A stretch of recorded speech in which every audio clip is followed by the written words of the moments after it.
કરે, કલાને પ્રોત્સાહિત કરે. મને કે બધી ભાષા આવડે. કીધું હા. રામકૃષ્ણ આશ્રમમાંથી એક યુરોપિયન કપલ નીકળ્યું. મને કે આની યાર વાત કરો. હવે યુરોપિયન કપલ અરે મારે શું વાત કરવી? એક તો મેં કીધું એમ 12 ગાવે બોલી બદલે તરવર બદલે શાખા, બુઢાપણમાં કેસ બદલે લખણ નો બદલે લાખા. 12 ગાવે આખી ભાષા ભરી જતી હોય એમાં આપણે ખબર પડે આપણા માટે તો અંગ્રેજ જ છે. આપણા માટે તો આ એક અંગ્રેજ છે. જેમ એક જિલ્લા વાઇઝ ભાષા હોય એમ આપણે ખબર પડે કે આની કઈ ભાષા હોય.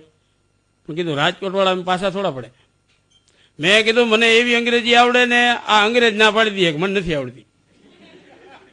ત્યાં તો કપલ નથી કઈ હોય, એની મસ્તી માયલા જતા હોય, એને આપણે ઓચિતાનું ધ્યાન કેન્દ્રિત કરવું, એની યારે વાત કરવી, એને વાત સમજાવી અને એની પાસે ના પડાવી. આ 3 વાત ભેગી કરવાની. એટલે એક જોરથી અવાજ કર્યો, હે કમોન. એને બે મારી સામે જોયું કે આપણને કંઈક કીધું. એટલી એને ખબર પડી કે હોય તો આપણા ગામનો હોય એમ. એક અવાજ કર્યો, હે કમોન. એને મારી સામે જોયું કે રાજકોટ ખાલાવાની બસમાં ચેરો મારીમાં ટીકનું કંડક ફેંક દીધું. અન્ડરસ્ટેન્ડ? મને કે નો. ના પાડી તો ક્યાં વ્યા ગયા તો ગયા. તો મને કે કીધું શું? મેં કે સામાન્ય રીતે જે અત્યારે માણસો જે કરે છે મેં કર્યું. તો કીધું પોતાના જે કાંઈ અવગુણ ને પોતાની તકલીફ ઢાંકી રાખે અને નથી એવું દેખાડે. સામાન્ય રીતે માણસ આવું કરે. જે નથી દેખાડે.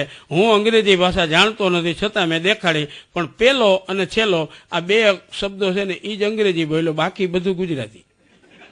એટલે કે પણ બોલ્યા શું? મેં કીધું રાજકોટ કાલાવડની બસમાં જઈ રહ્યો હતો, મારી પાસે ટિકિટ નહોતી તો કંડક્ટરે બારીમાં ફેંકી દીધો. હવે તમે વિચાર કરો કે ટિકિટ ન હોય તો કંડક્ટર ઉતારી મૂકે, ફેંકી દે. પણ આપણે ગોટે જ ચડાવવા હતા. હે કમ ઓન, રાજકોટ ખાલાની બસમાં જેરો તો મારી પાસે ટિકિટ બારીમાં ફેંકી દીધી. અન્ડરસ્ટેન્ડ? કે નો.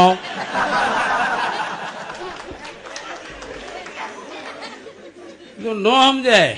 બધી વાત સાચી પડે એટલું બોલવું, બધી વાત સાચી પડે એટલું બોલવું. ખોલવું નહીં કદી વેણ ખોટું, છોલવા નહીં કદી કુળના છાપડા, કે માપ બંધાય નહીં કદી મોટું, હરકવું નહીં કદી પારકી હાણથી પરખવી નહીં એક નિંદા પ્યારી, ભૂખ મર હોય તો અખજ નો ભરખવું, નિરખવી નહીં કદી અવર નારી, પૂછ્યા વિના કોઈના પંચમાં પડવું નહીં, પાણી ગાળ્યા વગર નકો પીજે, કુંભ રાશિ કવિ વાત સાચી કહે કે ગળાના સ્વાદ વગર નકો ગાવું. ગળામાં અવાજ ન હોય ને આપણને ખબર પડી જાય કે હું કેવું ગાઉં છું.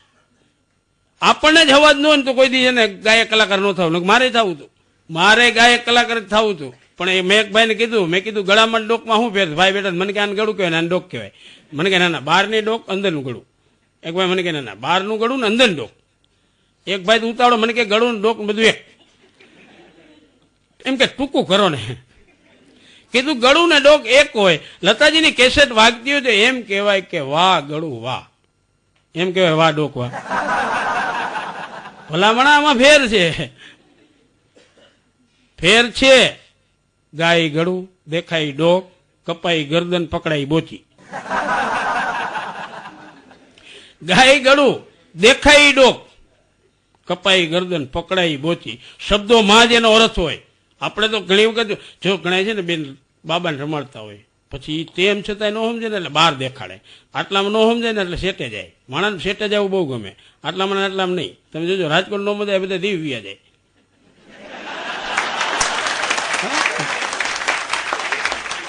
શું વાંધો છે?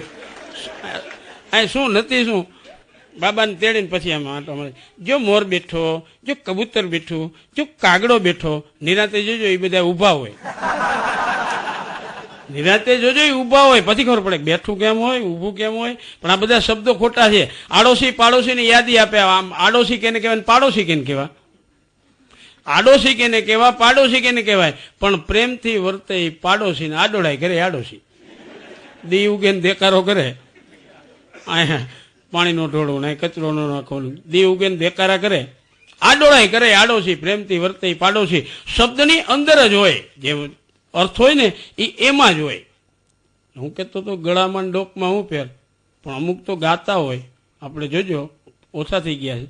પણ ખરેખર તાલ, લય, સુર અને શબ્દ આ 4નો સંગમ હોય ને એટલે વનસ્પતિમાંય કૂંપળ ફૂટે. સંગીતની એવી તાકાત છે. અને અમુક ગાતા હોય ને તો આપણને ખરેખર મોજ આવે. ત્યારે અમુક ગાતા હોય મોજ આવવાને બદલે દયા આવે. આ સંગીત નથી. ગમે એ ગાતો હોય તો મોજ આવે, એને બદલે આપણને દયા આવે.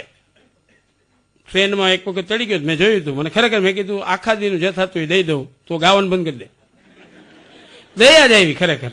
એ આમલો રાવણ હતો ગાતો, એ નામોરી નો નરચે વંકો, એ વાલડી તો ડેજમાં ડંકો. ઓતિતાનો દરવાજો દેવાઈ જાય અને ચીપટી આવે ને જે રઘુ ચડી જાય, આ રઘુ ચડી ગઈ. ભુજવાડાના જ ગામડા ભાઈ ગાન ભોજું ચડી જતા, ઘોર ધીંગાણો જાય મોજેજી. કીધું માર્કેટિંગ યાર્ડમાં મજૂરી કર, કોઈ આટલી મહેનત નહીં પડે. માર્કેટિંગ યાર્ડમાં આટલી મજૂરી મહેનત નહીં પડે. ભલામણ ગાવાનું બંધ કર, બીજા ઘણા ધંધા છે. અમુક તો ગાતા એટલે ખબર જ ન પડે. 10 વર્ષનો દીકરો છે, બાપ સુરદાસ છે, બીજો છેડો પકડો છે, ભજનનું માધ્યમ છે, અને ગામની અંદર એ ભજન ગાયન ભીખ માગે છે, ઈશ્વરનું નામ લે છે. હવે ધારે તો 2 કામ ભેગા કરી શકે, ઉદર પોષણ એટલે પેટ ભરાય અને ભજન થાય. પણ અભાગ્યા જેવો અભાગ્યા જીવ એવો હોય કે અમુક ભજન નો જ કરી શકે. એ બજારની અંદર નીકળે, છોકરાને સમજાયું પૈસા દે ને પછી જ આગળ હાલું, કારણ કે પોતે સુરદાસ દેખે નહીં ને. છોકરાને શીખડાયું એમ જ કરે અને આમાં આગળ હાલે. 4-5 એ દુકાનો પૂરી થઈ જાય, પછી દિવાલ આવે. હવે દિવાલમાં તો કાં ફિલ્મના પોસ્ટર હોય અને કાં ચૂંટણીના. 10 વર્ષના દીકરાને ચૂંટણીમાં રસ ન હોય પણ ફિલ્મમાં હોય, અને એ ફિલ્મનું પોસ્ટર જોવે એટલે છેક દિવાલ લગી વ્યો જાય. આંધળા બાપને એમ હોય દુકાન હોય તો જ ઉભો હોય ને. જોજો કેવું ચિત્ર થાય. એ દિવાલ સામે પછી ભજન ગાતો હોય, ખાકે મેં કભી જાના બના માટી સે મિલ જાના થોડા કરો ભાઈ. કઈ બસમાં જવું છે, કઈ બસમાં જવું ભલામણા. આનો સાંભળે તો ઓલો સાંભળે, આનો સાંભળે તો ઓલો સાંભળે. એ તો ધ્યાન રાખ. અમુક એક મારા ગામમાં ભગત હતા, એ તો ઠેઠ લગી શબ્દ ખબર જ ન પડી. એક રામસાગરનું ભજન ગાતા, અમુકને તો ખબર પડે ને. તમે મને રાગ એનો યાદ રહી ગયો. પેલા માધ્યમ એક રેડિયો જ હતું, મનોરંજનનું સાધન એક રેડિયો, અને એમાં જે શિલોન આવે ને એ વ્યવસાય કપાતા જતા હોય. જેમ આપણે ગામડાની જે જાન ગાડામાં જાય અને એમાં રોદો આવે ને જે લગ્ન ગીત કપાય ને, અને એની જે મજા ને એક મીઠાશ ઉત્પન્ન થાય ને, એવી મજા પછી શિલોનમાં આવતી. કામ વ્યવસ કપાઈ જાય, એ મોજું કપાય ને મજા આવે. આમાં એવું આવતું એમ. એ રામસાગર ભજન ગાતા, એટલે ખબર જ ન પડી કયું ભજન હતું, કોનું ભજન હતું ખબર ન પડી. કાપ તે કાપ ડિંગ ડિંગ ડિંગ ડિંગ ડિંગ ડિંગ ડિંગ ત્યારે આપ આપ ડાંગ ડાંગ આ ડિંગ ડિંગ ડિંગ ડિંગ ડિંગ કાપ તે કાપ ડિંગ ડિંગ ડિંગ ડિંગ ડિંગ. ભગત જાણે ભગવાનને એ બે જાણે શું ગાયું અને ભગવાન જાણે શું સમજ્યા, એમને વયું ગયું.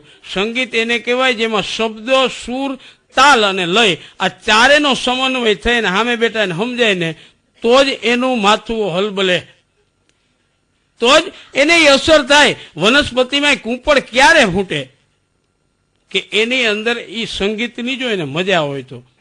પણ પેલા કીધું ને બસ રાજકોટથી, આમ તો રાજકોટના બસ સ્ટેન્ડમાં ઉતરો ને, આમ તો પ્રોગ્રામ હોય એટલે અવારનવાર મોટા ભાગના 2-4 રિક્ષાવાળા દોડખે જ કે બાપુ પ્રોગ્રામ છે. કીધું હા.